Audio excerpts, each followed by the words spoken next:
الرحمن الرحيم وصلى الله على سيدنا محمد وعلى أهل بيت الطيبين الطاهرين اللهم صل على سيدنا محمد.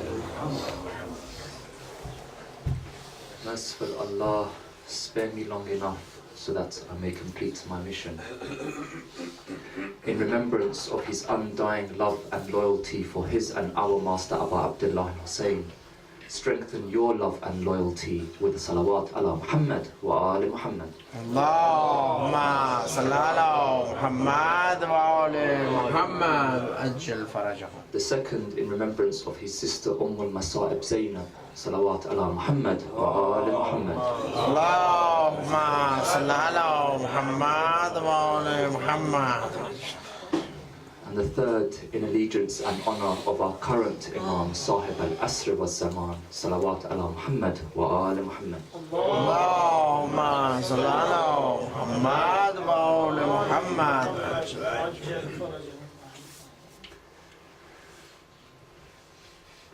Our beloved Prophet has said the following hadith. He says, "Usikum bish-shabab khayra, فَإِنَّهُمْ وَرَقَّ أَفْئِدَةٍ." It's a very short hadith, but it has so much meaning that unfortunately we in today's world have let go of.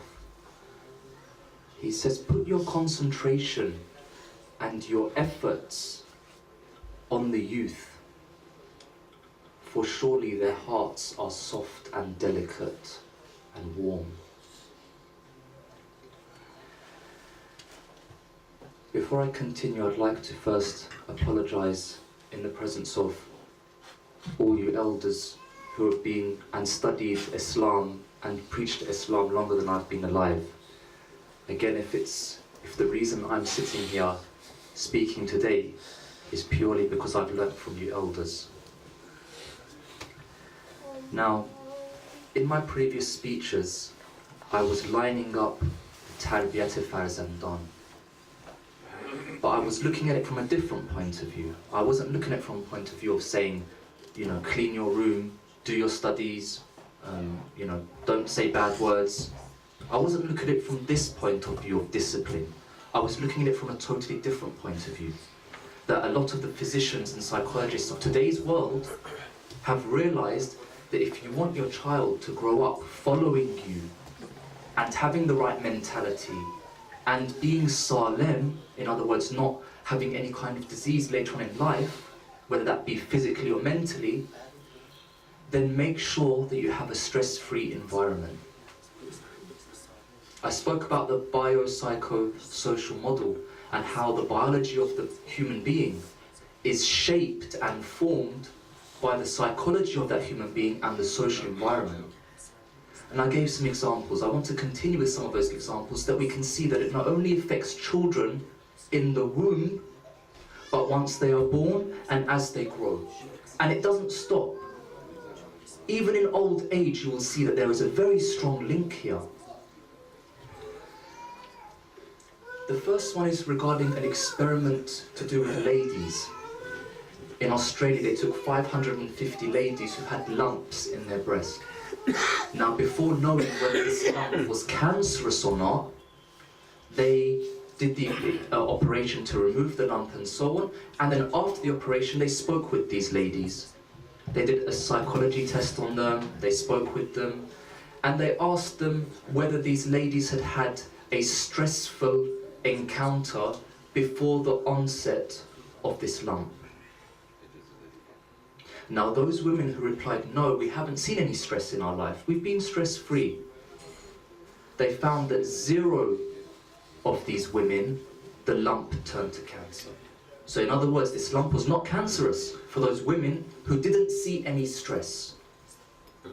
They looked at the other point of view and they said, okay, the psychology of the lady is fine then. What about her social environment is fine, no stress. What about the psychology, the attachment?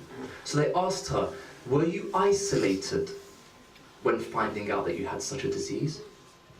And if they said no, we had family, we had friends, we had so on, then they saw that the results from the tests found 0% cancer. But those women who were both isolated and had seen a stress, there was 9 times more chance of this lump developing into cancer. How's that possible that 0 and 0 equate to 9? Logically, it's impossible. But it shows that there is a link here that we are unaware of.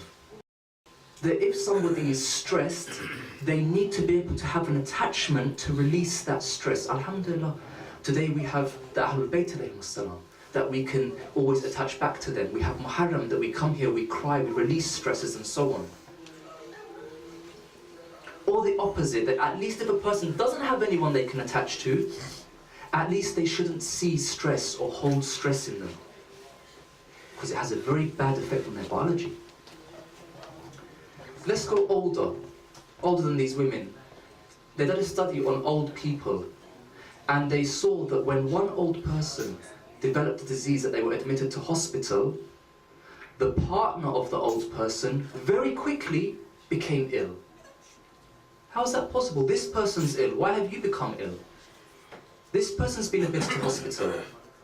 They saw that as people form attachments, it's almost like you're plugging in your immune system into that person. Your attachment is so strong that they are the ones giving you hope without you realizing. And that's why when they take away one of the old people from the other one, it very quickly affects their immune system and they become ill. In some cases, they even die very quickly. And we've seen in animals as well. I had 2 budgies. Just to show you that it's not just humans, but anything living has the need to attach. I had 1 budgie, it died. And very soon after, a week after, the husband died as well. Neither showed signs of illness or anything, but the lady first died, soon after, the male died. So this attachment, whether we like it or not, happens. It's out of our control. And the point that I want to get to, which we'll come to in the future, I'll just pass it very quickly here, is that if we are not attached to our children, and we do not allow our children to attach to us, they will attach elsewhere, which is what's happening in the world today. Now, some more statistics just for you to realize the effect of the stress and psychology and environmental factors on a child, is that children who come from divorced parents have double the chance of developing stroke by the age of 60. This is experiment, this is test, this is science for you. Telling you and showing you how much stress affects children. That by the time they're 60 they develop stroke. Just from their parents being divorced. Children who are abused when young, their chances of cancer increase 50% if they're abused when they're young. 50%. That's not looking at the smoking side and the drinking side and the other things, the radiation and so on, the fast food. No, put all those aside. Just the fact that the child was abused increases their chance of cancer by 50%. No wonder the world is in such a state now. No wonder they say the stats were 2 in 3 people develop cancer. This is something serious. And now that we see where it comes from, we should change the way we act and behave. Now, what I want to look at is the attachment of children from a young age and open up a few points so that we can see how they're trying to attach to us and what we do in these situations that causes them to drift away. This thought that our society gives us of peer pressure is actually false. It's wrong. There's no such thing as peer pressure. It's an illusion. And I'll tell you why. Peers can never pressure a person into doing something if the parent is there. If the parent is present in the child's life and they are attached to their parent, then there's no room for them to give this attachment to their friends, for their friends to then say, smoke, drink, look at this bad thing, let's go clubbing, let's do this, let's do that. They don't listen to it. They become deaf to their friends because their attachment is with their parent. And their only aim is to please and serve their parents.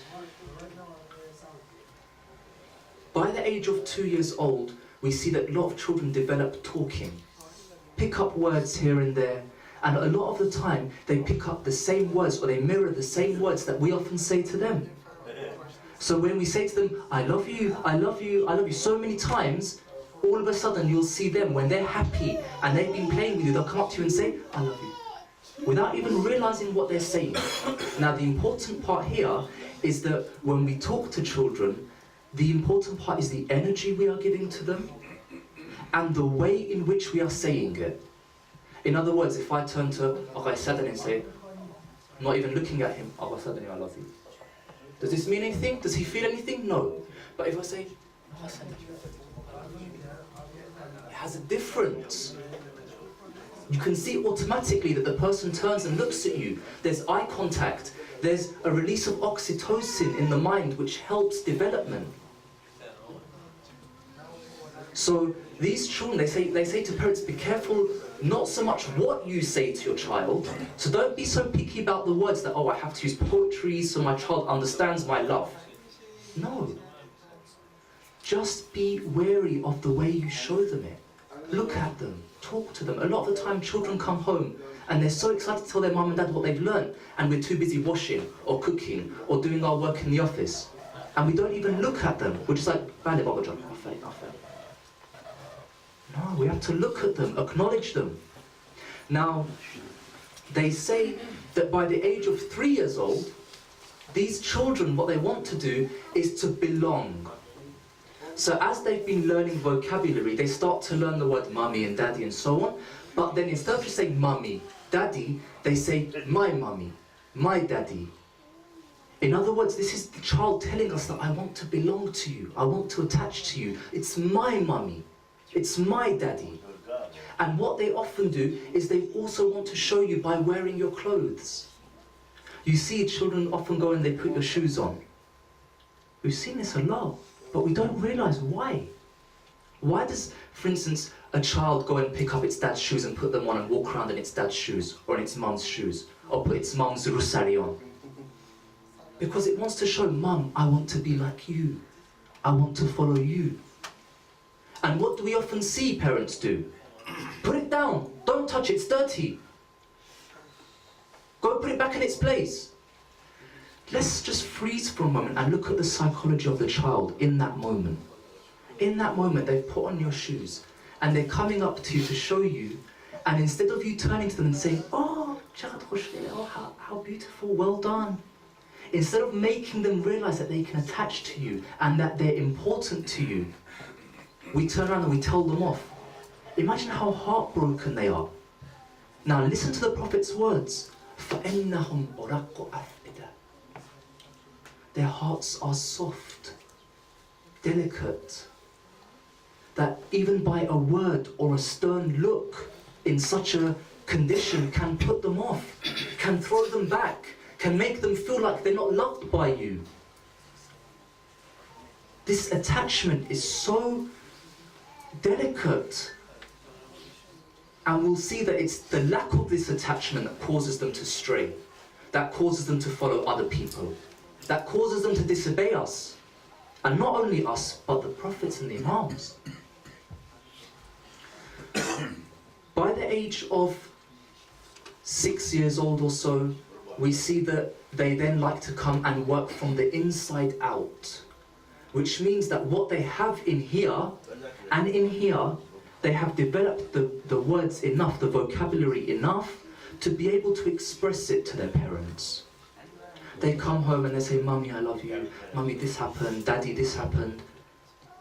And a lot of the time, unfortunately, we're not present.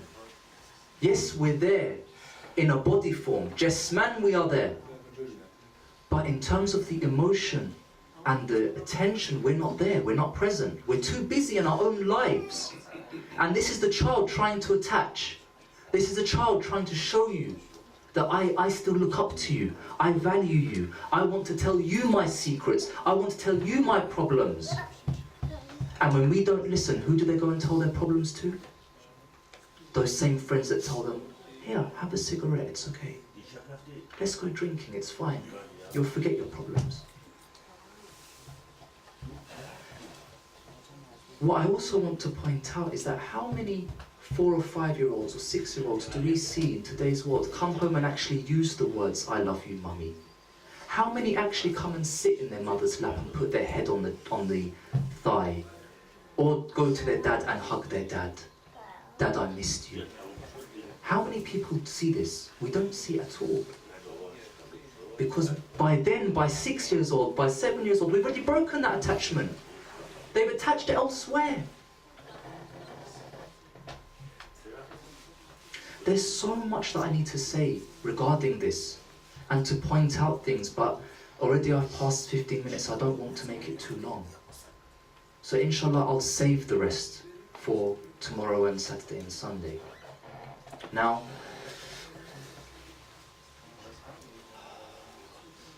let me just link this back before I finish, to show what the Ahlul Bayt ﷺ used to do, since we are their followers, since we learn from them. We see that Imam Ali ﷺ, in the house, when he used to come home, what kind of games did he used to play? Did he used to sit there and play computer with Hazrat Imam Hassan and Hazrat Imam Hussein? No. He used to get on his hands and knees and pretend to be a sheep and say ba, ba, and then put the children on his back and walk around. Here, Imam Ali was not lowering himself. Here he was hiring himself in the eyes of his children. He was being that attachment for them. He was being that friend for them. He was being that companion for them so that they don't turn elsewhere. Now yes, they are imams, they would never turn elsewhere. We know this. But he's showing me and you what we should be doing with our children. We see Hazrat Rasul, when he used to go to the mosque, so many times the children would stop him on the street and he would first give salam to the children, not to say to the children, "Aga, pedaret umade to atak, salam bide."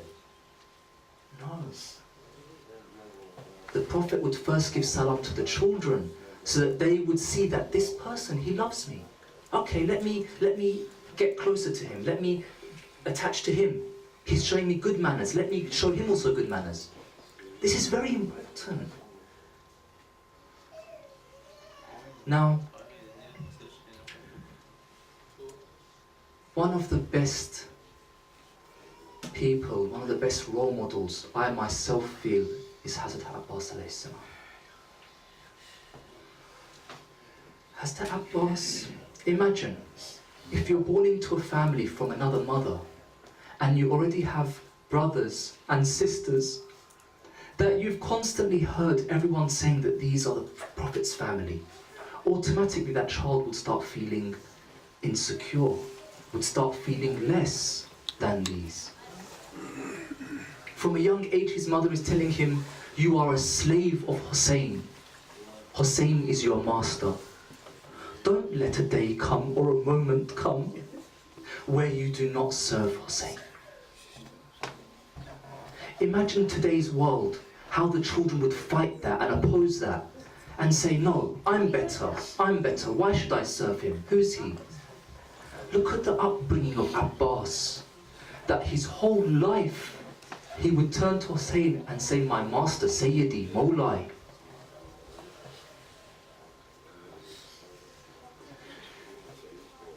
He was lying there on the sands with an arrow in one eye and blood in the other eye.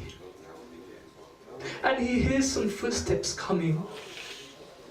He begins to try to shake because he still has that ghayrat inside him to say that as long as I am alive, I will stand up for Hussein. Hussein sees us and says to me, Abbas, stay calm. It's me, Hussein. He goes up to Hussein and sits down next to him. He takes Abbas's head and puts it in his lap. Abbas, what does he do here? Does he look for comfort? No. From birth he's been told, this is your Mawla, this is your Sayyidi. He throws his head off the lap of Imam Hussein. Imam Hussein, Abbas. He takes his head and puts it back on the lap. He says, why are you doing this? What's wrong? Abbas says, nothing's wrong. I don't want to know that when you are lying on the sands, no one will be there to put your head in their lap. No one will be there to calm you and soothe you. No one will be there to rub their hand over your head. He turns to Abbas and he says, Abbas, is there anything I can do for you? Abbas says to him, Ya Hussein, I have 3 things that I ask from you. The first thing is, please, now that you are here, I didn't think that I would see you again. Please wipe the blood from my eye so that I may see you one more time.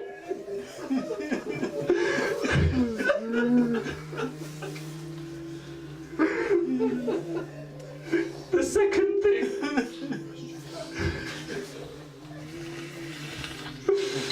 second thing is that just as you would take the bodies back to the Khaymah, don't take my body back to the Khaymah. I don't want Sakina to see me and for me to be embarrassed in front of her that I could not bring her the water.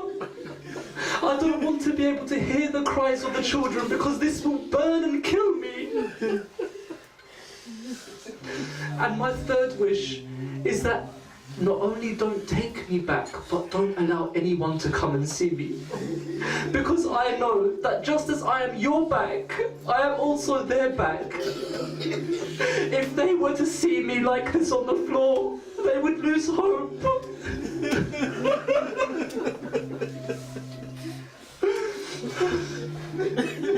Hussein turns to Abbas. Look at this.